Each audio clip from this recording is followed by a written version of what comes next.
அஸ்ஸலாமு அலைக்கும் respected viewers. Saudi அரேபியாவில் எனக்கு தெரியும் கிட்டத்திலேருந்து உண்மையை பேசக்கூடிய உலமாக்களுக்கு என்ன நடக்குதுன்னு சொல்லிட்டு அவங்கள பிடிச்சி ஜெயிலில் போட்டுருவாங்க. அந்த உலமாக்கள் எப்படியாப்பட்டவங்க சொன்னா எனக்கு தெரிஞ்ச அளவில் முகமது நபி ஸல்லல்லாஹு அலைஹி வஸல்லம் சொன்ன மாதிரி அவங்களோட வாரிசுகள் காலத்தின் கண்களை அவங்கள பார்க்கிடும். அவங்க எப்படின்னு கேட்டா யாரோட சல்லிக்கும் அடிபணிஞ்சு யாருக்கும் அடிமையெல்லாம் இருக்க மாட்டாங்க. அல்லாவுக்கு மட்டும் அடிமையா இருப்பாங்க. அவங்களோட வேலை என்னமோ அந்த வேலையை செய்வாங்க. அதுவும் அந்த வேலை எந்தெந்த காலகட்டத்துக்கு எப்படி எப்படி தேவைப்படுதோ அந்தந்த மாதிரி அதை பொறுப்பை எடுத்து செய்யக்கூடியவங்க. அதன் அடிப்படையில் அந்த உலமாக்களுக்குள்ள பொதுவான ஒரு கருத்து என்னன்னு கேட்டா, இன்றைக்கு இஸ்லாம் அப்படி சொல்லக்கூடிய இந்த புனிதமான மார்க்கம் அனாதையா இருக்குது. அதை ஃபாலோ பண்ணக்கூடிய முஸ்லீம்கள் மிகவும் பின்தங்கிய ஒரு நிலைமையில் இருக்கிறாங்க. அதுக்கு உதாரணமா பாலஸ்டைன் அப்படி சொல்லக்கூடிய அந்த இடத்துல கடந்த 2 வருஷமா மிகவும் பயங்கரமான மனித வரலாறுலேயே யாருமே காணாத ஒரு இனப்படுகொலை நாங்கள் எல்லாம் பார்த்தோம். அந்த ஒரு உலக மகா பிரச்சனையில கூட முஸ்லீம்களுக்கு அங்க தீனின் அடிப்படையில், மார்க்கத்தின் அடிப்படையில், குரானின் அடிப்படையில் என்ன நடக்குது அப்படின்னு சொல்லி தெரியாம இருக்கிறது மிகப்பெரிய முஸ்லீம்களுடைய வீழ்ச்சியின் ஒரு காரணமா அவங்க பாக்குறாங்க. எந்த ஒரு பிம்பர்லையுமே அதை பத்தி பேசப்படுறதையும் நானும் கேட்டல. அப்ப இது ஒரு மிக ஒரு ஸ்ட்ராங் எவிடென்டா இருக்குது முஸ்லீம்களோட வீழ்ச்சி இன்னைக்கு எவ்வளவு தூரம் இருக்கு அப்படின்னு சொல்லி நாங்கள் விளங்கிறதுக்கு. அப்ப இந்த மாதிரி காலத்தின் கட்டாயத்தை, காலத்தின் என்னென்ன தேவை இருக்குதோ, எதை நாங்கள் விளங்கி நாங்கள் வேலை செய்யணுமோ அதுக்கான அறிவை நாங்கள் கொடுக்கணும்னு முன் இந்த உலமாக்களை ஜெயில போட்டிருக்கு சவுதி அரேபியாவில். ஸோ இந்த மாதிரி சுச்சுவேஷன் சவுதி அரேபியா இல்லாட்டி ஹவார்த்தியோட கோட்டையில் இருக்கும்போது இந்த கிட்டத்தட்ட ஒரு ஷேக் ஒருத்தர் எனக்கு ஃபாலோ பண்ண கிடைச்சிச்சு. மிக முக்கியமான விஷயங்கள் சொல்றாங்க. உலக அளவில் யார் யார் எப்படி எப்படி மார்க்கத்தை பேசினாலும், ஒரு மக்காவாசியா இருக்கட்டும், இல்லாட்டி ஹிஜாஸ்ல பிறந்து வாழ்ந்தவங்களா இருக்கட்டும், இல்லாட்டி அரபு மண் வாசனையில பிறந்து வாழ்ந்தவங்களா இருக்கட்டும், அவங்க மார்க்கத்தை பேசும்போது, உண்மையான தீனை பேசும்போது அதனுடைய அழகே தனியா இருக்கும். சரியா? சோ அப்படியேப்பட்ட ஒருத்தர் இந்த தீனை பேசிட்டு இருக்கிறாரு. அவர் என்னென்ன சொல்றாருன்னு கேட்டா அவ்வளவு புதுமையா இருந்துச்சு. சவுதி அரேபியாவில் இந்த மாதிரி உண்மையை பேசக்கூடிய ஒருத்தரை விட்டு வச்சிருக்காங்களா அப்படின்னு சொல்லி ஒரு கட்டத்தில் எனக்கு சந்தேகம் வந்தோடனே, சார் இவர் இப்ப என்ன செஞ்சுட்டு இருக்கிறாரு அப்படின்னு சொல்லி தேடி பார்ப்போம் அப்படின்னு சொல்லி தேடி பார்க்கும்போது நான் சந்தேகப்பட்ட மாதிரி இந்த ஹவாரிஜியோட கோட்டையில் இருக்கக்கூடியவங்க என்ன செஞ்சிட்டாங்கன்னு கேட்டா, இந்த மாதிரி மூமீன்களை 2018 அவர் ஜெயில போட்டிருக்காங்க. அப்படி ஜெயில போட்டதுக்கு சவுதி அபிஷியல் அத்தாரிட்டி அவங்க காரணம் தெரிவிச்சிருக்காங்க. என்னன்னு கேட்டா, இந்த பாலஸ்டைன்ல இருக்கக்கூடியவங்களை இனப்படுகொலை பண்ணினாங்க இல்லையா, அவங்களுக்கு யார் யாரெல்லாம் களத்தில் இறங்கி சப்போர்ட் பண்ணினாங்களோ அவங்களுக்கு சப்போர்ட்டை இவர் பேசியிருக்கிறாரு. சொல்ல போனா இந்த ஹிஸ்புல்லா இல்லாட்டி இந்த ஈரான், முக்கியமா யமனுக்கு சப்போர்ட் பண்ணி பேசியிருக்கிறாரு. இது ஒரு மிகப்பெரிய அநியாயமா சவுதி அரேபியா பார்த்து இவர் ஜெயில போட்டிருக்குது. ஆனா அதே யமனுக்கு முகமது நபி ஸல்லல்லாஹு அலைஹி வஸல்லம் துவா கேட்டு போனாங்கன்றதை நாங்க மறந்துடக்கூடாது. சரியா? அது மட்டும் இல்லாம இன்னொரு முக்கியமான விஷயம் சொல்லியிருக்காங்க. என்னன்னு கேட்டா, இவர் யமனுக்கு, இவரோட பூர்வீகம் யமன்ல இருக்குமோ சொல்லி தேடி போயிட்டு இருக்காரு. அப்படி யமனுக்கு போகும்போது இவர் இல்லீகலா யமனுக்கு போயிட்டு இருக்காரு, அதனால நாங்க இவரை பிடிச்சி போட்டோம் சொல்லி இப்படி ஒரு போர்டு போட்டிருக்காங்க. இன்னொரு முக்கியமான காரணம் சொல்றாங்க இவர் ஜெயில போட்டதுக்கு. என்னன்னு கேட்டா, 7ஆம் நூற்றாண்டுல ஆட்சியாளருக்கு எதிராக இவர் பேசிட்டாரு அப்படின்னு சொல்லிட்டு ஒரு முழு பூசணிக்காக சோத்துல மறைக்கிற வேலை செஞ்சிருக்காங்க. 7ஆம் நூற்றாண்டுல ஆட்சியாளர்கள் சொன்னா எல்லா, அதாவது குலஃபாய் ராஷிதீன்கள், அஹ்லுல் பைத் எல்லாத்தையும் குறிக்கும் இல்லையா. ஆனா இவங்க சொல்ற மாதிரி அப்ப எல்லாத்தையும் எதிர்த்து பேசியிருக்கணும். இது மக்கள்கிட்ட என்ன கலூர மீன்ல நல்லூர மீன் இவங்க எல்லாம். அப்ப இது உண்மைக்குமே ஒரு ஷேக் ஃபர்ஹான் மலிக் அப்படி சொல்லக்கூடியவர் 7ஆம் நூற்றாண்டு வாழ்ற இந்த குலஃபாய் ராஷிதீன்கள், அஹ்லுல் பைத்தையும் முகமது நபி ஸல்லல்லாஹு அலைஹி வஸல்லம் வழி தவறாம இருக்கு என்னென்ன பற்றி பிடிக்க சொன்னாங்களோ அவங்களுக்கு எதிராக பேசல. இவர் 7ஆம் நூற்றாண்டு வாழ இன்னொரு ஆட்சியாளர் இருக்காரு. யாரு கேட்டா முஆவியாவுக்கு எதிராக இவர் பேசியிருக்கிறாரு. முஆவியாவோட மகன் அவனுக்கு எதிராக பேசியிருக்கிறாரு. அப்ப இதைத்தான் இவங்க சவுதி அரேபியாவுக்கு முக்கியமா பொறுத்துக்கிற முடியல. முஆவியாவுக்கும் யசீதுக்கும் எதிராக பனு உமையாக்களுக்கு எதிராக இவங்க பேசிட்டாங்களா, இவரை நாங்க இது போல பொறுத்துக்கிற மாட்டோம்னு சொல்லிட்டு உண்மைக்குமே ஜெயில போட்டிருக்காங்க போல ஷேக் ஃபர்ஹான் மலிக்கிய. அந்த காவலி என்னமோ தெரியாது, இந்த வருஷம் ஸ்டார்ட்ல முஆவியாவோட ஒரு படத்தை எடுத்து ரிலீஸ் பண்ணி விட்டுருக்காங்க. கோடிக்கணக்கு செலவழிச்சு சவுதி அரேபியாவில் எத்தனையோ உத்தம உலமாக்கள், சஹாபாமார்கள், மட்டும் இல்லாம குலஃபாய் ராஷிதீன்கள், அஹ்லுல் பைத்தோட முகமது நபி ஸல்லல்லாஹு அலைஹி வஸல்லம் படத்தை எடுக்க இருந்துச்சு. அதெல்லாம் எடுக்கல. ஆனா முஆவியாவோட படத்தை அந்த கவலையை தீக்கிறதுக்கு எடுத்துட்டாங்களோ என்னமோ தெரியாது, எடுத்து நோம்பு டைம்ல சரியா ரிலீஸ் பண்ணி விட்டாங்க. அதை தொடர்ந்து அல் அஸர் யூனிவர்சிட்டியில் இருக்கக்கூடிய உலமாக்கள் அந்த படத்தை பார்க்க வேணாம் சொல்லி தடை வச்சாங்க. அல்ஹம்துலில்லாஹ். ஸோ இந்த மாதிரி விஷயங்கள் இவங்க அவங்களோட வெப்சைட்ல சொல்லியிருக்காங்க. ஆனா இதுல முக்கியமா நான் பேச போற விஷயம் என்ன அப்படின்னு கேட்டா, இந்த ஷேக் ஃபர்ஹான் மலிக்கி அப்படி சொல்லக்கூடியவர் அவரோட சொந்த முயற்சினால் ஒரு டீம் ஃபார்ம் பண்ணி ரிசர்ச் பண்ணினாரு. அந்த ரிசர்ச்சுடைய சமரைசேஷன் என்ன அப்படின்னு கேட்டா, அவர் ஒரு கன்க்ளூஷனுக்கு வராரு, ஒரு முடிவுக்கு வராரு. என்ன அப்படின்னு கேட்டா, இந்த முஸ்லீம் அப்படின்னு சொல்லக்கூடிய நாங்க ஃபாலோ பண்ணக்கூடிய இந்த இஸ்லாம் அப்படின்னு சொல்லக்கூடிய மார்க்கத்துல ஒரு அனாவசியமான ஒரு ஹதீஸ் கலாச்சாரம் மேலோங்கி இருக்குது. அதனால இன்னைக்கு முஸ்லீம்கள் இந்த உண்மையான இஸ்லாம் அப்படின்னு சொல்லக்கூடிய மார்க்கத்துடைய ரியாலிட்டியை விளங்கிறதுக்கு மிகவும் கஷ்டமான ஒரு நிலைமையில இருக்கிறாங்க அப்படின்னு சொல்லி அவர் ஒரு கன்க்ளூஷனுக்கு வந்திருக்கிறாரு. இந்த மாதிரி ஒரு அனாவசியமான ஹதீஸ் கலாச்சாரம் மேலோங்குவது, அதாவது ஹதீஸுக்கு ஃபர்ஸ்ட் ப்ரையாரிட்டியை கொடுத்துட்டு குரான் புறக்கணித்த நிலைமையில இருக்கு அப்படின்னு அவர் சொல்றாரு. ஸோ இதுக்கு மிக முக்கியமான காரணமா எதை பார்க்கப்படுது அப்படின்னு சொல்லி அவர் ஒரு கருத்துன்னு சொல்றாரு. என்ன அப்படின்னு கேட்டா, இந்த ஆட்சியாளர்கள், அதாவது வழிகெடுக்கக்கூடிய சில ஆட்சியாளர்கள் அது மட்டும் இல்லாமல் அடக்குமுறை பண்ணக்கூடிய இந்த ஆட்சியாளர்கள் அவங்களோட கட்டுப்பாட்டில் அது மட்டும் இல்லாமல் அவங்க காட்டக்கூடிய சுகபோகமான வாழ்க்கைக்கு ஆசைப்பட்ட சில வழிகெடுக்கக்கூடிய மார்க்க அறிஞர்கள் இவங்க தான் இதுக்கு காரணம். இவங்கள் எப்படின்னு கேட்டால் அவங்களோட வாழ்க்கையை சுகபோகமாக வாழ்வதற்கு குர்ஆனுக்கு முரண்பாடான சில ஹதீஸல் சேர்த்திருக்கிறாங்க அப்படின்னு சொல்லி அவர் ஒரு கருத்தை வைக்கிறாரு. அதன் அடிப்படையில் இந்த வீடியோ நாங்கள் என்ன பார்க்க போறோம் அப்படின்னு கேட்டால், இந்த ஒரு அனாவசியமான ஒரு ஹதீஸ் கலாச்சாரம் மேலோங்கி இருக்குது. அதை பற்றி அவருடைய ரிசர்ச் உடைய சமரைசேஷன், அவருடைய கருத்து ஷேக் ஃபர்ஹான் மலிக்கி இதை பற்றி என்ன சொல்றாரு அப்படின்னு சொல்லி தான் நாங்கள் முழுக்க பார்க்க போறோம். Welcome to the global tourian YouTube channel.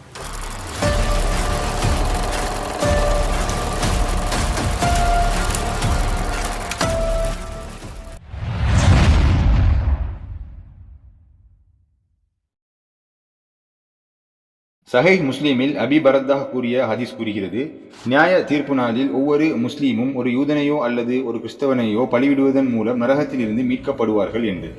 ஆனால் குர்ஆனில் இதற்கு மாறாக சொல்கிறது, மோமீன்களே, அதாவது 423 மோமீன்களே, மறுமையில் நீங்கள் விரும்பியபடியோ அல்லது வேதத்துடையவர்கள் விரும்பியபடியோ நடப்பது இல்லை.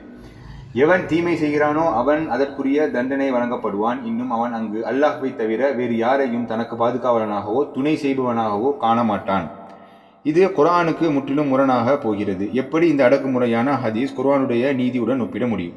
குர்ஆனில் உள்ள முக்கியமான மையப்பகுதிகளில் குர்ஆனுடைய ரூஹ், அறிவு, நீதி, அல்லாஹ்வுக்கு நேர்மை, அரசியல் ஒழுங்கு, பொருளாதாரம், சமூகவியல் போன்றவை குர்ஆனில் இன்டலெக்சுவல் புத்திசாலித்தனம் அதிகமாக இருந்தாலும் அதை உபயோகிப்பதை பற்றி 6 புத்தகங்களிலும், அதாவது சஹீஹ் இமாம்களுடைய 6 புத்தகங்களிலும் ஒரு பகுதி கூட இல்லை. நான் அனைத்து ஹதீஸ்களுக்கும் எதிராக பொதுவாக பேச மாட்டேன். ஆனால் பெரும்பாலான ஹதீஸ்கள் மக்கள் நாவால் பரப்பப்பட்டு உள்ளன. ஒருவர் 100 ஹதீஸ்களை குறிப்பிடுவதை நீங்கள் கேட்டீர்கள் என்றால் அவற்றில் 90 நபி ஸல்லல்லாஹு அலைஹி வஸல்லம் அவர்களுக்கு பொய்யாக கூறப்பட்டதாகவும் இருக்கலாம் என்பதை அறிந்து கொள்ளுங்கள். எனவே குர்ஆன் ஒளியானது, அது தன்னைத்தானே வெளிப்படுத்துகிறது. அதை வெளிப்படுத்துவதற்கு யாரும் தேவையில்லை என்பதே எங்கள் ஆலோசனை. இதைத் தொடர்ந்து அந்த நிகழ்ச்சியை நடத்தும் நடுவர் ஷேக் ஃபர்ஹான் மலிக்கியை பார்த்து கேள்வி கேட்கிறார். ஆனால் ஷேக் 100க்கு 10 மட்டுமே ஆதாரபூர்வமானது என்று ஏன் சொல்கிறீர்கள்? அதற்கு ஷேக் ஃபர்ஹான் மலிக்கி கூறுகிறார்கள், ஏனென்றால் அவர்களின் அங்கீகாரம் தவறானது. அவர்கள் குர்ஆனின் மூலம் ஹதீஸை ஆய்வு செய்யவே இல்லை. மேலும் அவர்கள் குர்ஆனுக்கு முரணான ஹதீஸ்களை அவர்கள் அங்கீகரிக்கிறார்கள். அறிவு, சுதந்திரம் மற்றும் அனைத்து கொள்கைகளிலும் மிக முக்கியமான வழிகாட்டுதலிலிருந்து எடுக்க வேண்டும். அதாவது குர்ஆனில் இருந்து வழிகாட்டுதல் எடுக்க வேண்டும். ஹதீஸால் முரண்படும் ஒரு பிரச்சனையில் குர்ஆன் தெளிவாக இருப்பதை கண்டால் நாம் எதை பின்பற்றுவோம்? நிச்சயமாக குர்ஆனை பின்பற்றுவோம். ஹதீஸ் வெறியர்களுக்கு குர்ஆனுக்கு முரணான ஹதீஸை நிராகரிப்பவர் சுன்னாவை தாக்கியதாக குற்றம் சாட்டப்படுகிறார். இது ஒரு தவறான செயலாகும். ஹதீஸ் வெறியர்களுக்கு குர்ஆனுக்கு முரணான ஹதீஸை நிராகரிப்பவர் சுன்னாவை தாக்கியதாக குற்றம் சாட்டப்படுகிறார். இது ஒரு தவறான செயலாகும். இப்போது ஹதீஸ்களை வைத்து இஸ்லாத்தை மதிப்பிடும் அவர்களுக்கு குர்ஆன் இப்போது ஒரு சிறிய அங்கீகாரம் ஆகிவிட்டது. இன்னும் அவர்கள் அதை விளக்கமாக கூறவில்லை. குர்ஆன் அவர்களின் மிக குறைந்த ஆதாரமாக மாறியது. வார்த்தைகளால் மட்டுமே அவர்கள் குர்ஆனை முதன்மையான ஆதாரமாக கூறுகிறார்கள். ஆனால் நாம் நேர்மையாக இருக்க வேண்டும். மேலும் உண்மையாளர்களுடன் இருங்கள் என்று அல்லாஹ் நேர்மையாக கட்டளையிட்டுள்ளான். குர்ஆன் 9:119. எனவே நேர்மையாக இருப்போம். நேர்மையாகவே நான் எனது சகாக்களுடன் சேர்ந்து ஹதீஸ்களை படிக்கும் போது அல்லாஹ் விவரித்தபடி குர்ஆன் 17:9 குர்ஆன் மிகவும் நேர்மையாக வழிகாட்டியாக நாங்கள் காணவில்லை. ஆனால் புகாரியும் முஸ்லியும் தான் சரியான பாதைக்கு வழிகாட்டியாக இருப்பார்கள் என்று நாங்கள் நினைத்தோம். புகாரியை பொறுத்தவரை எனக்கு பல முரண்பாடுகள் உள்ளன. நீதிகளுக்காக ஒரு பகுதியை கூட சேர்க்கவில்லை அவர். ஆனால் வீட்டு ஜன்னல்கள், அலங்காரங்கள் மற்றும் தோளில் தூசி துலக்குவதற்காக விதிகள் பற்றிய பல பிரிவுகள் அவரிடம் இருப்பதை நீங்கள் கற்பனை செய்ய முடியுமா? ஆனால் அல்லாஹ்வுக்கு நேர்மையான நீதித்துறை, அறிவு மற்றும் பல பிரிவுகள் இல்லை. புகாரி என்பவர் அவரது ஷேக் அலி இப்னு அல் மதனியின் தயாரிப்பு ஆகும். அவர் சுஃபியான் இப்னு ஒய்யானா மற்றும் அவரது வகுப்பின் தயாரிப்பு மற்றும் சுஃபியான் என்பது ஹிசாம் பின் அப்த் அல் மலிக்கின் நீதிமன்றத்தில் கதையாளராக இருந்த அல் ஜொஹரி மற்றும் அவரது வகுப்பின் தயாரிப்பு ஆகும். நம் ஹதீஸின் மத்தன், அதாவது அதன் சனது மற்றும் அறிவிப்பு தொடர் விளக்கத்திற்கு முன் குர்ஆனுக்கு முதலுரிமை கொடுக்க வேண்டும். நேர்வழியை வழிகாட்டுவது குர்ஆன் மற்றும் அல்லாஹ் நமக்கு கட்டளையிட்ட முழுமையான உரையாகும். ஆனால் அவர்கள் அதை சிந்திக்கவில்லை. நான் ஏற்கனவே சொன்னது போல் அவர்கள் இஸ்லாத்தில் வரம்பை மீறினார்கள். அவர்கள் குர்ஆனை கீழே வைத்து புகாரி, நவாவி, இப்னு ஹஜ்ஜாஜ் ஆகியோரை மலக்குமார்களைப் போல் புகழ்ந்தனர். முக்கியமான விஷயம் ஒன்று என்ன தெரியுமா? வரலாறு முழுவதும் குர்ஆனில் அல்லாஹ் அருளியதை வெளிப்படுத்த ஒருபோதும் வாய்ப்பே வழங்கப்படவில்லை. முக்கியமான விஷயம் ஒன்று என்ன தெரியுமா? வரலாறு முழுவதும் குர்ஆனில் அல்லாஹ் அருளியதை வெளிப்படுத்த ஒருபோதும் வாய்ப்பே வழங்கப்படவில்லை. கண்டிப்பாக குர்ஆனையும் அல்லாஹ் உண்மையாக வெளிப்படுத்தியதையும் வெளிப்படுத்த வேண்டும். நாம் அதற்கு முயற்சி செய்ய வேண்டும். இஸ்லாமிய உம்மா ஏன் அறிவுத்தரத்தில் மிகவும் பலவீனமாகவும் மிகவும் முழப்பலாகவும் மனித உரிமைகள் அந்நியப்படுத்துவதாகவும் மாறியது?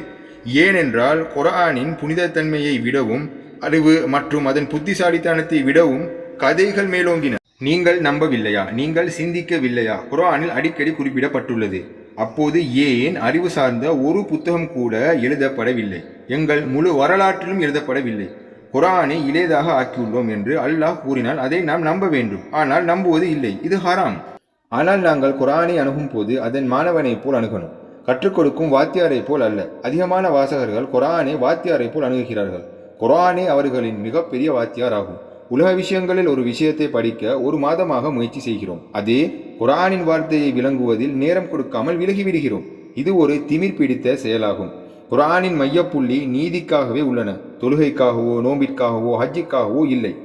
ஏனென்றால் அல்லாஹ் நபிமார்களையும் வேதங்களையும் ஒரு காரணத்திற்காகவே அனுப்பியுள்ளான்.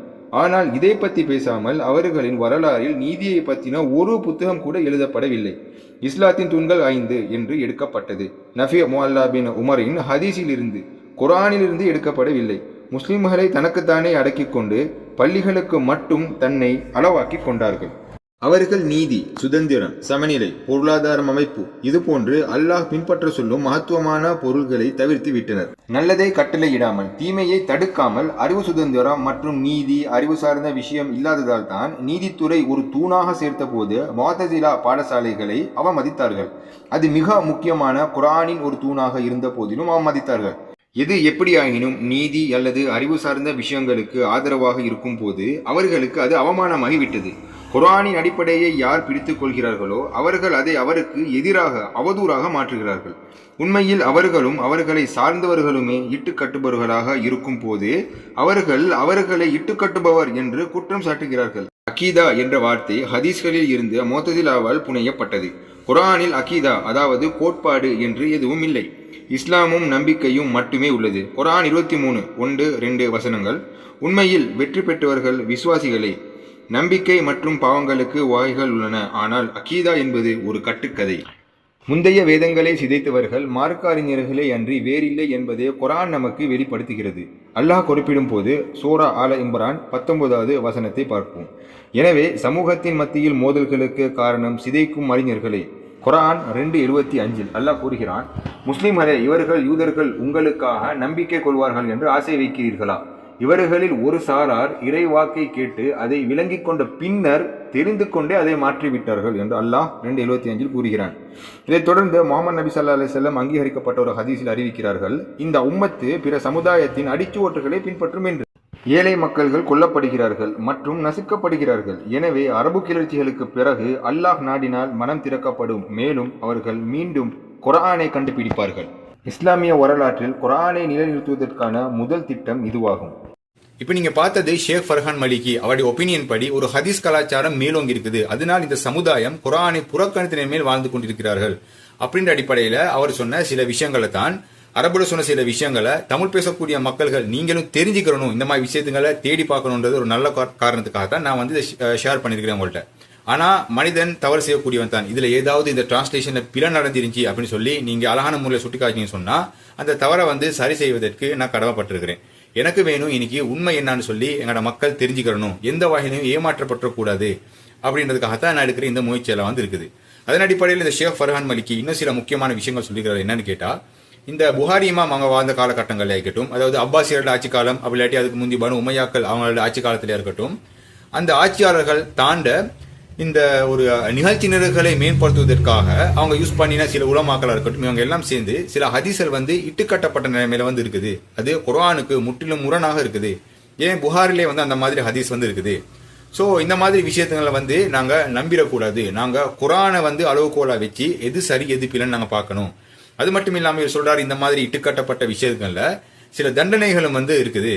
அதாவது உதாரணமா இது அவங்க அந்த வீடியோக்கு முந்தி டிஸ்கிரிப்ஷன்ல போட்டிருப்பாங்க. என்னன்னு கேட்டா, இஸ்லாத்தை விட்டு வெளியேறினர்கள் கொல்லணும், அப்படியே கல்லெறிது இந்த கொள்ளுதல், அது மட்டும் இல்லாம இந்த சிறு வயது திருமணம், இதெல்லாம் வந்து இட்டுக்கட்டப்பட்ட விஷயமா அவர் வந்து சொல்றாரு. இது எல்லாமே ஷேக் ஃபர்ஹான் மலிக்கி அவருடைய ஒப்பீனியன் தான். ஸோ இந்த மாதிரி இட்டுக்கட்டப்பட்ட விஷயங்கள் வந்து வந்திருக்குது.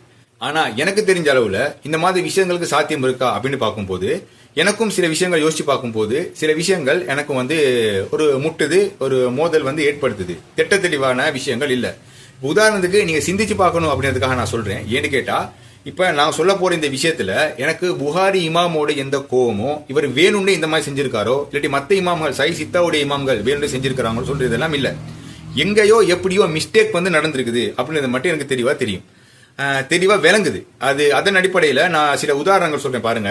இப்ப புகாரி இமாமே நாங்க எடுத்துட்டு சொன்னா கூட, அவங்க இந்த சித்தாவுடைய இமாம்கள் வாழ்ந்த காலகட்டத்தை நீங்க ஃபர்ஸ்ட் அனாலிசிஸ் பண்ணி பார்க்கும்போது, குறிப்பிட்ட சில நூற்றாண்டுகளுக்குள்ளதான் இவங்க எல்லாம் ஒரே காலகட்டத்தில் வாழ்ந்திருக்காங்க. சொல்ல போனா ஹிஜ்ரி 200 இருந்து ஒரு 80-90 வருஷத்துக்குள்ள அந்த காலகட்டத்தில் வாழ்ந்த நபர்கள் தான் இவங்க எல்லாமே. அதன் அடிப்படையில் இங்கிட்டு சைட்ல சில அரபு இமாம்களும் வந்து இருந்திருக்காங்க. அந்த இமாம்கள் யாருன்னு பார்த்தா, இமாம் ஷாஃபியா இருக்கட்டும், இமாம் அஹமதா இருக்கட்டும், இப்னு ஹிப்பானா இருக்கட்டும், முகமது நொய்மா இருக்கட்டும், இல்லாட்டி தபரானி ரஹமத்துல்லாவா இருக்கட்டும், அபு ஷைபா ரஹிமுல்லா இருக்கட்டும், இந்த மாதிரி யாரு இமாம் மாலிக் அவங்களா இருக்கட்டும் ரஹமத்துல்லா. இப்ப இந்த மாதிரி இமாம்கள் வந்து ஒரு சைட்ல புறக்கணித்த நிலைமையில இருக்கிறாங்க. ஆனா இவங்க எல்லாமே அரபுகள். ஆனா சித்தா இமாம்கள் இவங்க இந்த புகாரி முஸ்லீம் இவங்க எல்லாமே யாருன்னு பார்த்தா, இவங்க எல்லாமே வந்து நன் அரபிக்ஸ், அதாவது இந்த கொரோசான் பகுதியில் வாழ்ந்தவர்கள். இந்த புகாரி அப்படி சொல்லக்கூடிய ஒரு ரஷ்யாவில் வாழ்ந்தவர், இந்த மாதிரி வாழ்ந்தவங்க தான். இப்ப இதுல மிக முக்கியமான ஒரு விஷயம் நான் யோசிச்சு பார்க்கும்போது விளங்குது பாருங்க. என்னன்னு கேட்டா, இந்த அரபு இமாம்கள் வந்து இவங்க என்ன மாதிரி விஷயத்த வந்து பேசியிருக்கிறாங்கன்னு சொன்னா, தேடி பார்க்கும்போது இந்த ஷேக் ஃபர்ஹான் மலிக்கி குர்ஆன்ல என்ன இருக்குது, அதெல்லாம் இன்னைக்கு மறைக்கப்பட்ட நிலைமை இருக்குது. நீதின்னு சொல்லி ஒரு மிக முக்கியமான துறை இருக்குது.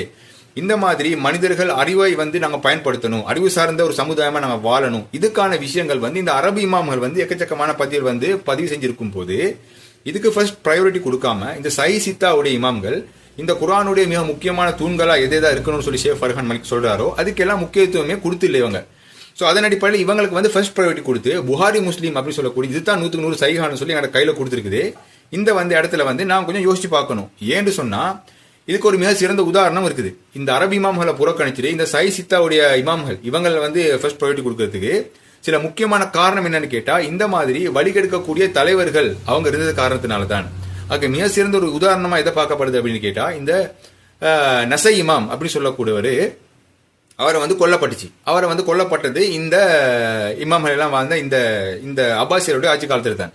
அந்த நசை இமாம் அவர் என்ன சொல்றாரு அப்படின்னு கேட்டா, இந்த அலி ரலியல்லாஹு அன்ஹு அவருடைய அதாவது கிதாபுகள்ல இந்த யாரு சஹாபாமார்களுடைய ஃபஸீலத்து போடுவாங்க, அஸல் ஃபஸீலத்தை வந்து போடுவாங்க. அப்படி போடும்போது அலி ரலியல்லாஹு அன்ஹு சம்பந்தமா போடும்போது அவருக்கு இருக்கிற ஃபஸீலத்து அவ்வளோ ஃபஸீலத்து இருக்குது. சொல்ல போனா சியா பிரிவில் வந்து அவ்வளோ இந்த அஹ்லுல் பைத்துடைய ஃபஸீலத்துகள் ஹதீஸ்கள் வந்து 4000 கணக்கு இருக்கு போல. ஆனா சுன்னி பிரிவில் உள்ளவங்க என்ன பாவம் செஞ்சாங்களோ தெரியாது, அவங்களுக்கு அந்த மாதிரி அஹ்லுல் பைத்துடைய அதிகமான ஹதீஸ்கள் இல்ல. முஹம்மது நபி ஸல்லல்லாஹு அலைஹி வஸல்லம் குர்ஆனும் அஹ்லுல் பைத்தும் கௌசர் தடாகம் வரைக்கும் ஒன்றிலிருந்து இன்னொன்று பிரியாது, இதை பற்றி பிடித்தவர்கள் வாழ்க்கையில் வழி தவற மாட்டார்கள் சொல்லிட்டு மிக உறுதியான ஒரு ஹதீஸ் கொடுத்துட்டு போயிட்டு இருக்காரு. குர்ஆன்ல அல்லாஹ்வோட கட்டளை இருக்குது. ஜிப்ரீல் அலைஹிஸ்ஸலாம்ட்ட அல்லாஹ் வந்து அலி ரலியல்லாஹு சலாம் சொன்னதா வந்து முஹம்மது நபி ஸல்லல்லாஹு அலைஹி வஸல்லம் தெரிவிக்கிறாங்க. அது மட்டும் இல்லாம ஹைபருடைய நேரத்துல வந்து அல்லாஹ்வும் ரசூலும் அலியை பொருந்திக்கிறேன்னு சொல்லி முஹம்மது நபி ஸல்லல்லாஹு சொல்றாங்க. அது மட்டும் இல்லாம மதீனால வச்சு முஹம்மது நபி ஸல்லல்லாஹு அலைஹி வஸல்லம் எனக்கு அடி பண்ணிடுறது, அலிக்கு அடி பண்ணிடுறது, எனக்கு அடி பண்ணிடுறதுக்கு சமம்னு முஹம்மது நபி ஸல்லல்லாஹு சொல்றாங்க. இந்த மாதிரி விஷயங்கள் எக்கச்சக்கமா அலி ரலியல்லாஹு இருக்கும்போது இந்த ஒரு 2 தாள் அலி ரலியல்லாஹு ஃபஸீலத்தை பத்தி எழுதி போடலாம்னு சொல்லிட்டு ஒரு புக்காவே போட்டிருக்காரு நசைமா. ஆனா பாருங்க, இப்ப இது வந்து முஸ்லீம்னு சொன்னா நாங்க ஏற்றுக்கொள்ள வேண்டிய விஷயம் தானே, இதுல என்னமாவது எங்களுக்கு கோவப்படுறதுக்கு வேண்டிய விஷயம் இருக்கா? ஆனா என்ன நடந்துச்சுன்னு கேட்டா, இந்த ஷேக் ஃபர்ஹான் மலிக்கி அவர் சொல்ற மாதிரி இந்த இட்டு கட்டப்பட்டிருக்கிறாங்க ஹதீஸ்கள், இவங்க வந்து இஸ்லாத்துக்கு எதிராக வேலை செஞ்சிருக்கிறாங்க, உண்மையை ஏத்துக்கிட்டாங்க இல்ல அப்படின்னு சொல்லி சொல்ற இந்த ஆர்கியூமெண்ட்டுக்கு ஒத்து போற மாதிரி இந்த விஷயங்கள் இருக்கு. என்னன்னு கேட்டா, இந்த நசை இமாம் அலி ரலியல்லாஹு அன்ஹு பத்தி வேற ஒரு புக் ஒன்று போட்டோன்னே, அந்த புக்குடைய பேர் கசாயிஸ் அலி அப்படின்னு நினைக்கிறேன். அந்த புஸ்தகத்தை வந்து போட்டோன்னே இந்த பனு உமையாக்களுடைய ஆதரவாளர்கள் இருக்காங்க இல்லையா, முஆவியாவுடைய ஆதரவாளர்கள், அவங்க வந்து நசை இமாம்கிட்ட கேட்குறாங்க, நீங்க அலி ரலியல்லாஹு அன்ஹு பத்தி இவ்வளோ ஃபதீலத்து போட்டிருக்கீங்களே, ஏன் முஆவியாவை பத்தி நீங்க ஒன்றுமே போடலையா அப்படின்னு சொல்லிட்டு. அப்ப அவர் சொல்லியிருக்கிறாரு, எனக்கு தெரிஞ்சு முஆவியை பத்தி ஒன்றுமே இல்லைன்னு சொல்லிட்டு. மனுஷன் உண்மையை சொல்லியிருக்காரு, அவருக்கு ஜன்னத்துல் ஃபிர்தௌஸ் அல்லாஹ் மிகப்பெரிய ஒரு பாக்கியத்தை வந்து எல்லாம் கொடுக்கணும் நாளைக்கு மறுமையில. எனக்கு கேட்டால் அவரை கொலை செய்யப்பட்டுச்சு உண்மையை பேசினதுக்காக. அப்ப ஒரு ஹதீஸ் கூட முஆவியா பத்தி முஹம்மது நபி ஸல்லல்லாஹு சொல்லவே இல்லையா அப்படின்னு கேட்கும் போது நசை இமாம் சொல்றாரு, முஆவியாவின் வயிறு நிரம்பாமல் போகட்டும் அப்படின்னு சொன்ன ஹதீஸை வந்து சொல்றாரு. அதாவது இந்த சோ திண்டு வயிறு நிறையாம போறது இல்ல, ஆட்சி அதிகாரம் உலக மோகம், என் ஆட்சி எனக்கிட்ட இருந்து வேற யாருக்குமே போயிட்டு கூடாது, எனக்கிட்ட இருந்து என்ன மகனுக்கு போகணும், என் குலம் தான் வந்து ஆட்சி பண்ணணும், இந்த மாதிரி ஒரு நிறையாமே போச்சு கடைசி வரைக்கும். أعوذ بالله يا أخي. قال كاتب خذوا هذا الحديث وأجيبوا عنه بمن قال كاتب رسول الله. قولوا لهم نعم الكاتب هو، نعم الكاتب الذي يدعوه الرسول مرتين أو ثلاثا في بعض الروايات يقول آكل آكل آكل، حتى غضب النبي. مش غضب، لا بالعكس، النبي أعطاه بعض جزائه، قال لا أشبع الله بطنه. عند البيهقي وعند الحاكم فلم يشبع بعدها. عند البلاذري قال أصابتني دعوة رسول الله لا أشبع. تكذبون الحقائق، موجودة الحقائق. المهم، فالنبي أكيد ترك له نهزة، ترك له فرصة أكيد، 5 7 دقائق 10 دقائق، خليه ياكل كمل ربع ساعة. النبي علمنا في الاستئذان تطرق على واحد الباب تترك له إيه؟ نهزة، مسافة الصلاة ركعة ركعتين، فأكيد النبي يبوكل قاعد هذا ما شاء الله يعني كان، فخليه. ثم قال، شوف، ثم قال اذهب فادعوا لي معاوية. عند أحمد وكان كاتبا له أو كاتبا إيه؟ كاتبه. بده النبي يكتب شيء، رسالة يمكن شيء بده إياه في شغلة رسمية في الدولة، بوكل مش فاضي. ஈஜிப்து அடிக்கிட்டு இருந்து நாங்கள் வாங்கணும், இந்த மாதிரி விஷயங்கள். ஸோ இதன் அடிப்படையில் முகமது நபி ஸல்லல்லாஹு அலைஹி வஸல்லம் சொன்ன மாதிரி ஒரு நிரம்பாமலே போச்சு. ஸோ இதை வந்து நசை இமாம் வந்து மென்ஷன் பண்ணினோடனே அவரோட மேல கோவம் வந்துச்சு. அப்போ அந்த நசை இமாம, ஒரு மார்க்க அறிஞரை, ஒரு இமாமையை வந்து அநியாயமா வந்து கொண்டாங்க. யார்? முஸ்லீம் அல்லாதவர்கள் இல்ல, முஸ்லீம்கள் தான். ஸோ இந்த மாதிரி ஒரு காலகட்டத்தில் தான் இஸ்லாம் அப்படின்னு சொல்லக்கூடிய தூய்மையான இஸ்லாம், இந்த குர்ஆன் எல்லாமே டிராவல் பண்ணிட்டு வந்திருக்குது. அஹ்லுல் பைத்தா இருக்கட்டும், குலஃபாய் ராஷிதீன்கள் இருக்கட்டும், முகமது நபி ஸல்லல்லாஹு அலைஹி வஸல்லம் வாழ்க்கையில வழி தவறாம பற்றி பிடிக்க சொன்ன சில விஷயங்கள். அப்ப அஹ்லுல் பைத்தே வந்து அல்லாவே வந்து குர்ஆன்ல சில விஷயங்கள் சொல்லியிருக்கும் போது அதுக்கு ப்ரையாரிட்டி கொடுத்து ஒரு ஹதீஸ் எழுதும் போது நசை இமாம கொல்லக்கூடிய நயவஞ்சகர்கள் இருந்திருக்காங்கன்னு சொன்னா, அப்ப 100% இங்க இருக்கிற ஹதீஸ் எல்லாம் எப்படி சட்டப்படி வந்திருக்கும்? இப்ப உதாரணத்துக்கு இந்த மாதிரி விஷயங்கள் நடந்திருக்கும் போது ஏன் முஆவியாவுக்கும் பனு உமையாக்கள் அவங்கள நியாயப்படுத்திக்கிறதுக்காகவே வந்து அவங்களே ஹதீஸ் எழுதி இல்ல அப்படின்னு சொல்லிட்டு எதை வச்சு நாங்க உறுதி பண்ணிக்கிறது? அவங்களே அவங்களுக்கு தேவையான மாதிரி ஹதீஸ் எழுதியிருக்கலாம் இல்லையா? ஏன்னா ஒரு கொலை செஞ்சா ஒரு சமூகத்தை வந்து கொலை செஞ்சதுக்கு சமம். சோ இந்த மாதிரி ஒரு இமாம கொலை செஞ்சிருக்காங்கன்னு சொன்னா, இவ்வளவு பெரிய ஒரு அநியாயத்தை இவங்க தைரியமா செஞ்சிருக்காங்கன்னு சொன்னா, இந்த ஹதீஸல் வந்து இவங்க எட் பண்றது, இந்த மாதிரி இட்டு கட்டப்படுறதுல இவங்களுக்கு சர்வசாதாரணமா இருந்திருக்கலாம். சோ அதன் அடிப்படையில இந்த யாரு ஷேக் ஃபர்ஹான் மலிக் சொல்ற மாதிரி அல்லாஹ்ல இருந்து கொள்வது, அது மட்டுமில்ல இஸ்லாத்தை விட்டு வெளியேற கொள்வது, இதெல்லாம் வந்து குர்ஆனுக்கு எந்த விதத்திலும் ஒரு கனெக்ஷன் அண்ட் கம்பேட்டிபிலிட்டி இல்ல அப்படின்னு சொல்லி, இது முரண்படுது அப்படின்னு சொல்லி ஷேக் ஃபர்ஹான் மலிக் சொல்றாரு. அதே மாதிரி தான் இன்னும் சில விஷயங்கள் நீங்க பாருங்க. இந்த புகாரி இமாம் அவங்கள மட்டும், இவருக்கு மட்டும் இவ்வளவு ஃபர்ஸ்ட் ப்ரையாரிட்டி கொடுத்துருக்குது. மத்த இமாம், இந்த அரபி இமாம்கள் எல்லாம் அப்ப அவங்க எல்லாம் என்ன அநியாயம் செஞ்சாங்க, ஏன் புகாரியை மட்டும் எனக்கு கையில தந்து வச்சிருக்கு? சரி, அப்படின்னு நான் பார்க்கும்போது இதுல எவ்வளவு தூரத்துக்கு தான் உண்மையா இருக்கு அப்படின்னு சொல்லி நாங்க சில விஷயங்களை தேடி பார்க்கும்போது சில விஷயங்கள் இடிக்குது. புகாரி இமாம் அவங்களோட வாழ்க்கையில கிட்டத்தட்ட 20 வருஷத்தை நாங்க ஒதுக்கினாலும் 40 வருஷம் அவர் சனதின் அடிப்படையில வந்து ஹதீஸ் வந்து தோத்துருக்கிறாரு. அப்படி சனதின் அடிப்படையில அவர் தொகுத்த ஹதீஸ் சாதாரணமா பார்க்க கிடைக்குது எங்களுக்கு 6 லட்சம் 7 லட்சம்ன்றாங்க. 6 லட்சம் எப்பவுமே 6 லட்சம் வந்து அவர் தொகுத்திருக்கிறாரு சனதின் அடிப்படையில. இப்ப இவர் இந்த வாழ்ந்த காலகட்டம் எப்படி கேட்டா, இந்த இங்க இன்றைக்கு மாதிரி இந்த பிளைட்டோ ஹெலிகாப்டரோ ட்ரெயினோ இல்லாட்டி புல்லட் ட்ரெயினோ இதெல்லாம் ஒன்றுமே இல்லை. மீறி போனா குதிரைன்னு நினைக்கிறேன். அப்ப இந்த குதிரையில போயிட்டு இவர் சனதின் அடிப்படையில வந்து ஹதீஸல் வந்து இவர் தொகுத்து இருந்தாலும் 6 லட்சம் ஹதீஸ் வந்து தொகுத்து இருந்தாருன்னு சொன்னா, கிட்டத்தட்ட ஒரு நாளைக்கு கால்குலேட்டர் நான் கணக்கு பண்ணி பார்த்தேன் 41.009 அப்படின்னு சொல்லி வருது. அப்போ ஒரு நாளைக்கு 41 ஹதீஸ் வந்து இவர் கரெக்ட் பண்ணிருக்கணும். அப்ப இப்ப ராவிகள் தேடி போட்டு இப்ப ஒரு ஹதீஸ் வந்து இவர் வந்து இப்ப சிரியாவில் இருக்கிறாரு, ஒருத்தர் அறிவிச்சிருக்கிறார் ஒரு ஹதீஸை வந்து, அவர் வந்து ஈராக்ல இருக்கிறாரு. இப்ப அவர்கிட்ட போறது சனது தேடி, இப்ப அவர் சொல்றாரு இந்த ஹதீஸை வந்து ஈஜிப்தில் உள்ளவர் சொல்றாரு சொல்லிட்டு இப்ப ஈஜிப்தில் உள்ளவர் வந்து தேடி போறது. சோ இந்த மாதிரி தான் இவர் வந்து தேடி போயிட்டு ஹதீஸ்ல வந்து தோத்துருக்காரு 6 லட்சம் ஹதீஸ். சோ 6 லட்சம் ஹதீஸ் சாத்தியமானு சொன்னா இவர் ஒரு நாளைக்கு 41 ஹதீஸ் வந்து இவர் கலெக்ட் பண்ணிருக்கணும். ஆனா எந்த வகையிலேயுமே இது சாத்தியமே இல்லை.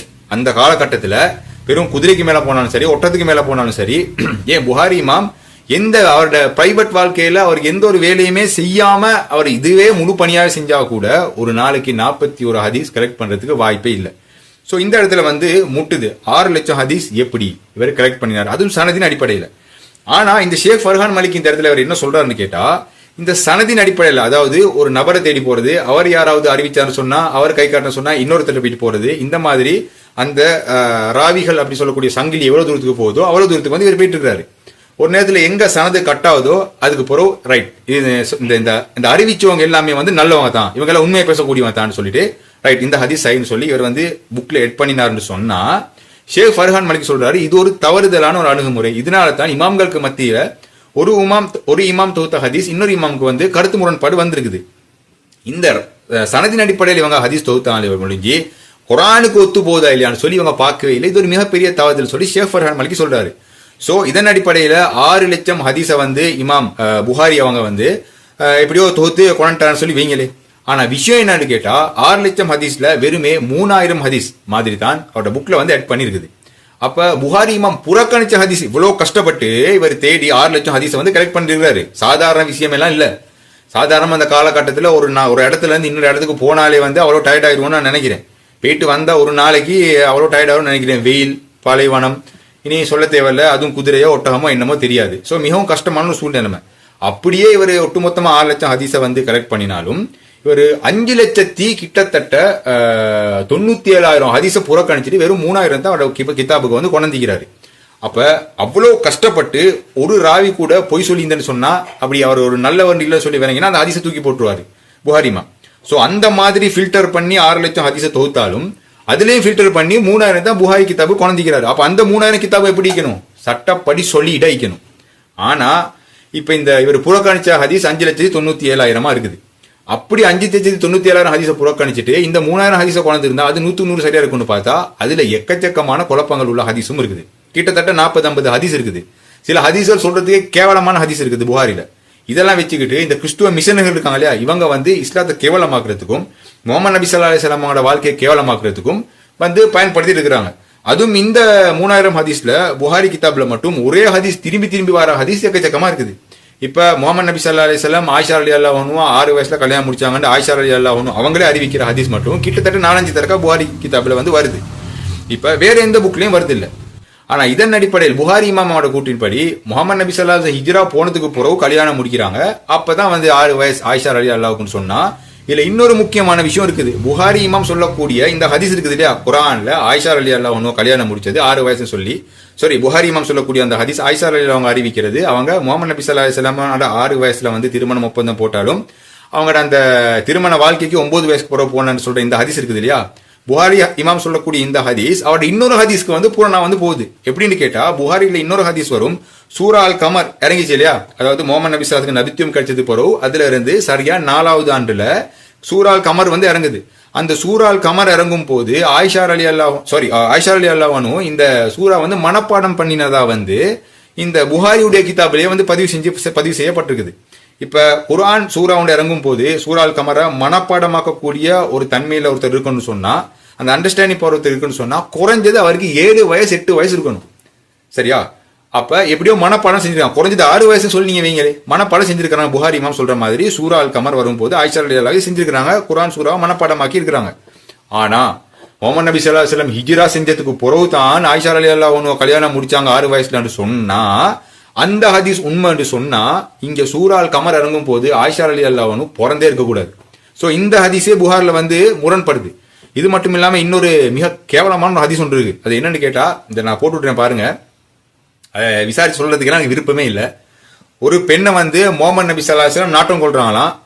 அந்த பெண் வந்து அவங்க ஒரு அரசியா சும்மா வாரங்க போறவங்க எல்லாம் வந்து என்கிட்ட வரையலாதுன்னு சொல்லி ஒரு கருத்து தெரிவிக்கிறாங்க. அதை மீறி முகமது நபி ஸல்லல்லாஹு அலைஹி வஸல்லம் அந்த பெண்ணை தொட போகும்போது அந்த பெண் என்ன சொன்னான்னு சொன்னா, முகமது நபி ஸல்லல்லாஹு அலைஹி வஸல்லமுக்கு நீங்க அல்லாஹ்வை வந்து பயந்துக்கோங்கன்னு சொல்லி சொன்ன அந்த பெண் வந்து முகமது நபி ஸல்லல்லாஹு அலைஹி வஸல்லம் சொல்லியிருக்காங்க. இந்த ஹதீஸ் புகாரியுடைய கிதாபில் வந்து இருக்குது. என்ன பெரிய ஒரு ஜோக்குன்னு பாருங்க. அதாவது ஹவாரிஜிகள் முகமது நபி ஸல்லல்லாஹு அலைஹி வஸல்லம் நீதமாக நடந்து கொள் முகமதுன்னு சொன்னாங்க. இவங்க அவங்களே மிஞ்சிட்டாங்க போல இந்த பெண். முதல்ல முகமது நபி ஸல்லல்லாஹு அலைஹி வஸல்லம் இப்படி ஒரு வேலையை செய்வார். அப்ப 6 லட்சம் ஹதீஸ் வந்து தொகுத்து 5,97,000 ஹதீஸை புறக்கணிச்ச புகாரி இமாமுக்கு இந்த ஹதீஸை போடணும்னு என்ன தேவை தான் வந்துச்சு. ஆனா இன்னைக்கு இன்னொரு சின்ன விஷயம் ஒன்று இருக்குது. முகமது நபி ஸல்லல்லாஹு அலைஹி வஸல்லம் ஒரு பெண்ணை வந்து இப்படி ஒரு அநியாயமான முறையில தொடுறதுக்கு செல்வாரா? ஏன்னு கேட்டா முகமது நபி ஸல்லல்லாஹு அலைஹி வஸல்லம் அந்த மாதிரி அவருக்கு அவசியமே இல்லை. அப்படி ஒரு எண்ணத்தில் இருக்கக்கூடிய ஒரு நபின்னு சொன்ன அவர் இருந்த அந்தஸ்துக்கும் அவருக்கு இருந்த கெப்பாசிட்டிக்கும் போட்டு பெண்கள் வருவாங்க. அவரு கண்ணை காமிச்சா போதும் அத்தனை பேர் வந்து வருவாங்க. சரியா? ஆனா அவருக்கு அப்படி ஒரு அவசியம் வரவே இல்லை. அவரு கல்யாணம் முடிச்சதே பல திருமணங்கள் முடிச்சதுக்கு மிக முக்கியமான காரணம் உண்டா என்னன்னு நான் அண்டர்ஸ்டாண்ட் பண்ணிருக்கேன்னு கேட்டா பல பிரிவுகள் இருக்குது. இவங்க ஒத்துமைப்படுத்துற வேலையை எப்படி செய்யறது? எல்லா இந்த பிரிவினைகள் இருக்கக்கூடிய ஒரு பிரிவினைகளையும் முகமது நபி ஸல்லல்லாஹு அலைஹி வஸல்லம் கல்யாணம் முடிக்கிறாங்க. இப்ப எல்லாம் மாமன் மச்சான் ஆகிட்டாங்க. இதுக்கு பிறகு எங்க பிரிவினை? அப்ப இதுக்கு பிறகு அந்த பிரிவினை ஏற்படுத்துறதுக்கு ஒரு வாய்ப்பு இல்லை. சோ இதுக்கு தான் முகமது நபி ஸல்லல்லாஹு அலைஹி வஸல்லம் பல திருமணங்களை முடிச்சாங்க. இந்த மாதிரி முகமது நபி ஸல்லல்லாஹு அலைஹி வஸல்லம் அவரோட அந்தஸ்துக்கு அவர் இந்த மாதிரி சும்மா இந்த பெண்களை வந்து நாட்டம் கொள்றவர் அப்படின்றது சொன்னா அல்லாஹ் பாதுகாக்க நவுது பில்லா அவருக்கு எப்படியோ வாய்ப்பு இருந்துச்சு. ஆனா அவர் அந்த அந்த பதவியா இருக்கட்டும், அவரோட இருக்கக்கூடிய அந்த ஆப்பர்ச்சுனிட்டியை வந்து அவர் வந்து மிஸ்யூஸ் பண்ணல. எல்லாமே இறைவனுக்காகவும் மார்க்கத்துக்காகவும் இந்த சமுதாயம் நல்லபடியா பூமியில வாழணுன்றதுக்காகவும் தான் வந்து அவர் யூஸ் பண்ணினாரு. ஸோ இந்த மாதிரி ஹதீஸும் வந்து புகாரியுடைய கிதாப்ல வந்து இருக்குது. இந்த ஹதீஸை நான் மென்ஷன் பண்ணி விட்டுறேன், அதை நீங்களே வாசிச்சு பார்த்துக்கோங்க. ஸோ இந்த மாதிரி விஷயங்கள் எல்லாம் எக்கச்சக்கமா இருக்கும் போது நாங்கள் வாழக்கூடிய ஒரு காலகட்டம் மிக பயங்கரமான காலகட்டம். முன்கன் ஜபரியத்தன். ஸோ எனக்கு தெரிஞ்ச இன்னொரு சில விஷயங்களும் இருக்குது. என்னன்னு கேட்டா, இப்போ புகாரி இமாம் அவரை பத்தி நான் கூட சொல்லல, இவர் வேணும்னே எழுதினாரா இல்லையா, அதெல்லாம் எனக்கு கண்ணுக்கு நான் பார்க்கவும் இல்லை, ஒன்றுமே இல்லை. ஆனா தவறுதல் நடந்திருக்கு சொல்லி தெளிவா வந்து விளங்குது. இதன் அடிப்படையில சில விஷயங்கள் வந்து எனக்கு தெரிஞ்ச அளவுல இந்த புகாரி இமாமுடைய ஹதீஸ்ல வந்து இந்த மாதிரி தவறுதல் வானதுக்கு நான் இன்னொரு காரணமா பார்க்கப்படுறேன். என்னதான் இருக்கும் அப்படின்னு கேட்டா, இந்த ஒலிவர் ஹம்பர் அப்படி சொல்லக்கூடிய ஒரு பிரிட்டிஷ்ல இருந்து வந்து உளவாளிகள் வந்து உளவு பார்க்க வந்தாங்க. உளவு பார்க்க வந்துட்டு முஸ்லிம்கள் மாதிரியே வந்துட்டு உஸ்மானிய கிலாஃபத் இல்லாமக்க வந்துட்டு அவங்க மிகப்பெரிய வேலையில் வந்து செஞ்சிருக்காங்க. இந்த டிரான்ஸ்லேஷன்ல வந்து அதாவது இந்த மாத்தி போடுற வேலை, அந்த மாதிரி வேலை செஞ்சிருக்காங்க. மக்களுக்கு மத்தியில கருத்து வேறுபாடு வரணும், அந்த மாதிரி வேலை செஞ்சிருக்காங்க. இப்போ உதாரணத்துக்கு நீங்க தௌஹீத் ஃபிர்கா எடுத்தீங்கன்னு சொன்னா எல்லாரும் பள்ளியில தொழுதுட்டு இருப்பான், கூட்டுதுவா கேட்கக்கூட வந்து எழுப்பி போயிட்டுருவாங்க. இப்ப கருத்து முரண்பாடு வந்து உருவாகும், இன்னைக்கு சமுதாயத்துக்கு மத்தியில குழப்பம் உருவாகும். இதைத்தான் வந்து வஹாபிசம், அதாவது பிரிட்டிஷ் உளவாளிகள் வந்து ஒலிவர் ஹம்பர் அப்படி சொல்லக்கூடியவன் முகமது இப்னு அப்துல் வஹாபை யூஸ் பண்ணி செஞ்ச விஷயம். இப்ப நீங்களே பாருங்க, கூட்டுதுவா கேட்கும் போது எழுப்பி போகணும்னு சொன்னா, இப்ப சூரா அல் ஃபாத்தியா நாங்க ஓதும் போது இமாம் வந்து வலதாலீன் அப்படின்னு சொல்லுவாரு. அப்ப நாங்க பின்னுக்கு வந்துட்டு ஆமீன்னு சொல்லுவோம். இது ஒரு கூட்டுதுவா தான். அப்ப இந்த நேரத்துல வஹாபிகள் எழுப்பி போயிட்டுருவாங்களா, நான் கூட்டுதுவா கேட்க மாட்டோம்னு சொல்லிட்டு. அப்ப விளங்கிச்சா? அப்ப இவங்க எல்லாம் வந்து வேணுண்டே பிளான் பண்ணி இஸ்லாத்தை ஸ்டடி பண்ணி நல்லா கருத்து முரண்பாடு ஏற்படணும் அப்படின்னு சொல்லிட்டு பல விஷயத்துல வந்து இந்த மாதிரி இவங்க வந்து ஆட் பண்ணினாங்க. அதாவது இந்த முஹம்மது நபி ஸல்லல்லாஹு அலைஹி வஸல்லம் குனூத் ஓதுறது 100க்கு 100 உண்மை. ஆனா இப்ப உதாரணத்துக்கு ஒரு 5 நிமிஷம் கேட்கறாங்கன்னு வைங்க, அதை கொஞ்ச நாளைக்கு பிறகு ஷோர்ட் பண்ணி 2 நிமிஷமா கேட்டாங்க. அப்ப இந்த கூடையா கேட்டது குறைஞ்ச டைம் அளவில் வந்து முஹம்மது நபி ஸல்லல்லாஹு அலைஹி வஸல்லம் கேட்டாங்க. இதுக்கு டிரான்ஸ்லேஷன் எப்படி போட்டிருக்காங்கன்னு கேட்டா, கொஞ்ச நாள் கேட்டாங்க, கொஞ்ச நேரம் குறைச்சி கேட்டாங்க. அதாவது கேட்டதுக்கு பார்க்க கொஞ்சம் சிறிய அளவுல வந்து கேட்டாங்க அப்படின்னு சொல்றத கொஞ்ச நாளா கேட்டாங்கன்னு டிரான்ஸ்லேஷன்ல மாத்தி போட்டாங்க. அப்படின்னு கேட்டா கொஞ்ச நாள் கேட்டா அப்ப கொஞ்ச நாளைக்கு கூட மறக்க கேட்கல. அதனால இந்த வஹாபிகள் என்ன செஞ்சிருவாங்க, குனூத்து கேட்கன்னு சொல்லிட்டு அவங்க வந்து பேத்துருவாங்க. சோ இதுதான் வந்து வஹாபிகள்ட, அதாவது இந்த பிரிட்டிஷ் உளவாளிகள்ட வஹாபிகள் அப்படி சொல்லக்கூடிய அந்த வஹாபியை யூஸ் பண்ணி செஞ்ச ஒரு மிகப்பெரிய கேம். இது மாதிரி இவங்க டிரான்ஸ்லேஷன்லயும் வந்து மாறுதல் வேலை செஞ்சிருக்காங்க அப்படின்னு சொல்லி இந்த ஒலிவர் ஹம்பர் அப்படி சொல்லக்கூடிய ஒரு டைரி வந்து லீக் ஆயிடுச்சு. அந்த டைரியில வந்து இந்த மாதிரி விஷயங்களை செஞ்சாங்கன்னு சொல்லிட்டு அந்த டைரியில வந்து போட்டிருக்குது. சரியா? அதுல முக்கியமானதான் டிரான்ஸ்லேஷன்ல வந்து இவங்க கை வச்சிருக்காங்கன்னு சொல்லிட்டு அந்த புக்ல வந்து இருக்குது. இன்னும் எக்கச்சக்கமான விஷயங்கள் வந்து இவங்க செஞ்சிருக்காங்க. அப்ப அதன் அடிப்படையில இந்த மாதிரி ஹதீஸ் கிதாபுகள்ல இவங்க வந்து டிரான்ஸ்லேஷன்ல வந்து மாற்றியும் வந்து இருக்கலாம். என்ன வேணாலும் இந்த இருட்டடிப்பு வேலைகள், இடைச்சொருகள் வேலைகள் வந்து செஞ்சிருக்கிறதுக்கான வாய்ப்புகள் இருக்குது. புகாரி இமாம் தான் கெட்டது செஞ்சேன்னு சொல்லி கண்ணால காணாம வந்து எங்களுக்கு சொல்ல இயலாது. ஆனா இந்த மாதிரி சில கருத்து முரண்பாடுகள் வந்து வருது. இதுல வந்து அனாலிசிஸ் பண்ணி பார்க்கும்போது இது ஒரு நல்ல காரணத்துக்காகத்தான் நாங்க வந்து விளங்கிடணும். அதன் அடிப்படையில இந்த வஹாபிகளா இருக்கட்டும், இல்லாட்டி இவங்கள்ட கையில இருந்து வர எந்த ஒரு டிரான்ஸ்லேஷனுமே வந்து நாங்க கவனமா வந்து இருக்கணும். இப்ப நான் அது சம்பந்தமா கேட்கிறேன். அதன் பிறகு குர்ஆன்கள் வந்திருக்கிறதா? அதுவும் டிரான்ஸ்லேட் பண்ணப்பட்டது. அது ரிலீஸ் ஆயிடுது. அது அதே மொழிபெயர்ப்பு தானே. அப்ப அதுக்கு அடிக்குறிப்பு தேவையில்லை. அடிக்குறிப்பு இருக்குது. இருந்தே வந்திருக்கிறதா? அடிக்குறிப்பு இருந்தால் பிரச்சனை இல்லை. ஆனால் இப்படி ஒன்று இருக்கிறது. அதாவது அந்த சவுதியில் இருக்கிற தனிநபர் அவர் ஒரு தௌஹீத் பின்னணியை கொண்ட ஒருவர். அதனால் இந்த மீளாய்வுகளில் இருப்பவர்கள் தப்லீக் இயக்கத்தை சேர்ந்தவர்கள், அவர்கள் இந்த குர்ஆன்கள் இந்த நாட்டுக்கு வரக்கூடாது என்பதற்காக வேண்டி இதனை தடை செய்திருக்கிறார்கள் என்ற ஒரு விமர்சனம் பேசப்பட்டது. அப்படி இருந்ததுல எந்த ஒரு மாற்று கருத்துமே இல்ல. ஏன்னா இந்த ஒலிவர் ஹம்பர் அப்படின்னு சொல்லக்கூடியவன் அவன் புக்ல எனக்கு தெரிஞ்ச வகையில் இதுல இன்னொரு முக்கியமான விஷயம், அந்த ஒலிவர் ஹம்பர் அப்படின்னு சொல்லக்கூடியவன் எந்த அளவுக்கு இஸ்லாத்தை படிச்சுட்டு வந்தான்னு சொன்னா வேற லெவல். அந்த அளவுக்கு அங்கே கூடிய ஆட்கள் அவனுக்கு அவனோட சொந்த மகளை திருமணம் முடிச்சு கொடுக்குற அளவுக்கு முன்னுக்கு வந்துக்கிறாங்க. அந்த அளவுக்கு இஸ்லாத்தை ஸ்டடி பண்ணிட்டு வந்து உலக வேலை பார்த்துக்கிறாங்க. ஆனா ஒரு கட்டத்துல அந்த ஒலிவர் ஹம்பர் சொல்றாரு, இஸ்லாம் அப்படின்னு சொல்ற மார்க்கத்தை இவ்வளவு விளையாடுறதுக்கு போறோம், அவர் இஸ்லாத்துக்கு வர நினைச்சாலும் எனக்கு வர இல்லாத சிச்சுவேஷனா இருக்குது. ஏன்னு சொன்னா இவர் உழவு பார்க்க வந்து அந்த வேலையை பார்த்துட்டு போகணும். திரும்பி போக காட்டிலும் இவரோட குடும்பம் பிரிட்டிஷ் அரசாங்கத்துல கண்ட்ரோல் இருக்கும். இவர் தேவையில்லாத வேலை செஞ்சாருன்னு சொன்னா அவங்க குடும்பத்துக்கு வந்து பிரச்சனையே ஆயிடும். சோ இதன் அடிப்படையில நான் தெரிஞ்சுக்கிட்ட ஒரு விஷயம், எனக்கு ரியலைஸ் ஒரு அண்டர்ஸ்டாண்டிங் ஆகிற ஒரு விஷயம் என்னன்னு கேட்டா, இது உண்மையாவும் இருக்கலாம் பொய்யாவும் இருக்கலாம். அந்த ஒலிவர் ஹம்பர் அப்படி சொல்லக்கூடியவர் அவர் எழுதின அந்த புக் வந்து லீக் ஆகிச்சு. இது உண்மைக்குமே இவர் இறைவன் இருக்கிறான்னு சொல்லி நன்றா உணர்ந்து, இஸ்லாம்ன்ற மார்க்கம் நல்லா உண்மைன்னு சொல்லி உணர்ந்து, எனக்கு தப்பிக்கிறதுக்கு வேற வழியே இல்லை, நான் இங்க இஸ்லாத்தை ஏத்துக்கிறேன்னு சொன்னா என்னோட குடும்பத்துக்கு அங்க வந்து மிக பிரச்சனை ஒரு சிச்சுவேஷன் வந்து உருவாகி கொடுத்துருவாங்க இந்த பிரிட்டிஷ் அரசாங்கம் சொல்லி விளங்கி, இறைவனுக்கு பயந்து அவரே ஒரு டைரியை எழுதி அந்த டைரியை வேணும்னு அவர் மிஸ் பண்ணிட்டு போயிட்டு இருக்கிறதுனால தான் அந்த டைரி எப்படியோ லீக் ஆகி எங்க துருக்கியில் இருக்கக்கூடிய இமாம்களோட கைக்கு போய்த்து அது டிரான்ஸ்லேட் பண்ணி இங்கிலீஷ் ஆகி கடைசிக்கு தமிழ் ஆகி வந்து வந்துச்சு. இப்படின்னு சொல்லி நான் நினைக்கிறேன். இல்லாட்டி வந்து அவங்களோட கையில இருந்து இது லீக் ஆகிறதுக்கு வந்து வாய்ப்பே இல்லை. ஏன்னா அந்த மாதிரி அவங்க ப்ரோக்ராம் பண்ணி திட்ட தெளிவா வேலையில வந்து செஞ்சுக்கிறாங்க. ஸோ இதன் அடிப்படையில நாங்கள் இந்த ஈக்கக்கூடிய உலகம் வந்து இந்த முல்கன் ஜப்ரியத்தன் காலகட்டத்தில் இங்க பாக்குறது எல்லாமே தங்கம் அப்படின்னு சொல்லி நான் நினைச்சிடவே கூடாது. சில முக்கியமான விஷயங்கள் இருக்குது, எங்களுக்கு ஒரு மிக இலகுவான வழியா வந்து அது பாக்குறதுக்கு வந்து தெரிஞ்சாலும் அதை நாங்கள் யோசிச்சு பார்த்தா அதுக்கு பின்னுக்கு பல இருட்டடிப்பு வேலைகள் வந்து இருக்கும். அதன் அடிப்படையில் இந்த மாதிரி விஷயத்துங்களை நாங்கள் தெரிஞ்சுக்கிறது வந்து மச் பெட்டர். அதன் அடிப்படையில் தான் நான் இந்த வீடியோ வந்து நான் செஞ்சு போடுறேன்.